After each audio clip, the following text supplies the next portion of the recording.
ನಮಸ್ಕಾರ.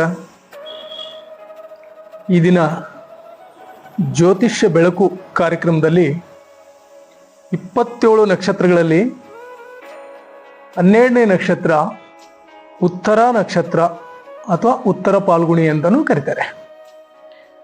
ಇದು ಮೊದಲನೇ ಚರಣ ಸಿಂಹ ರಾಶಿಗೆ ಸೇರುತ್ತೆ.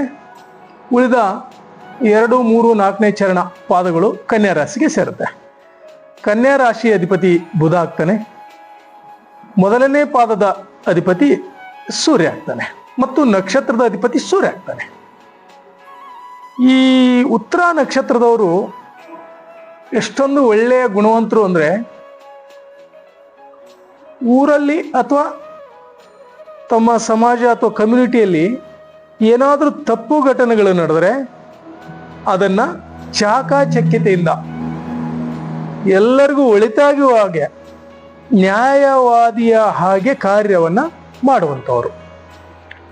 ಯಾರ ಮನಸ್ಸಿಗೂ ತೊಂದರೆ ಆಗದ ಹಾಗೆ ಅದನ್ನು ತಿಳಿಗೊಳಿಸಿ ಆ ಒಂದು ಸಂದರ್ಭವನ್ನು ಚೆನ್ನಾಗಿ ಹೇಳಿ ಎಲ್ಲರಿಗೂ ಗೌರವಾನ್ವಿತರಾಗುವ ಹಾಗೆ ಮಾಡುವಂಥ ಗುಣಗಳು ಉತ್ತರ ನಕ್ಷತ್ರದಲ್ಲಿ ಹೆಚ್ಚಾಗಿ ಬಂದಿರುತ್ತೆ.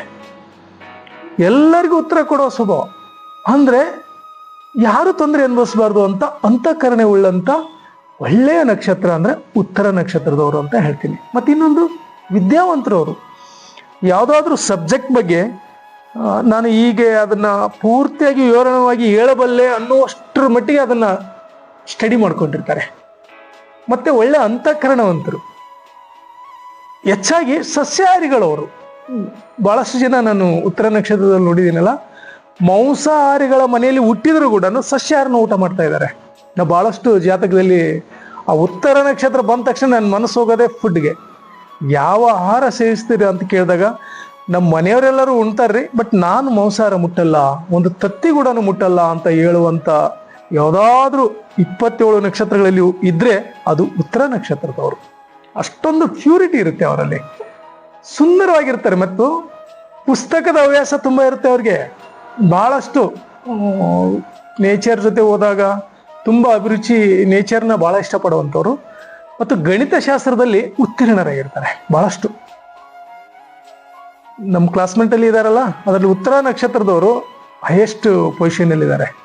ಯಾಕೆಂದರೆ ಗಣಿತದಲ್ಲಿ ಅವಾಗೇ ಟಾಪ್ ಇದ್ರು. ನಾನು SLC ಇದ್ದಾಗ ನೋಡಿದ್ನಲ್ಲ, ಅಲ್ಲಿರೋರು ಎಲ್ಲ ಉತ್ತರ ನಕ್ಷತ್ರ ಒಂದು 3 ಸಿಕ್ಕರು, ಅವರು ಗಣಿತದಲ್ಲಿ ಟಾಪ್ ಇದ್ರು. ಹೀಗಾಗಿ ನನಗೆ ಅದು ಆ ಫುಟೇಜ್ ತುಂಬ ಚೆನ್ನಾಗಿ ಗೊತ್ತಾಗ್ತಾ ಇದೆ.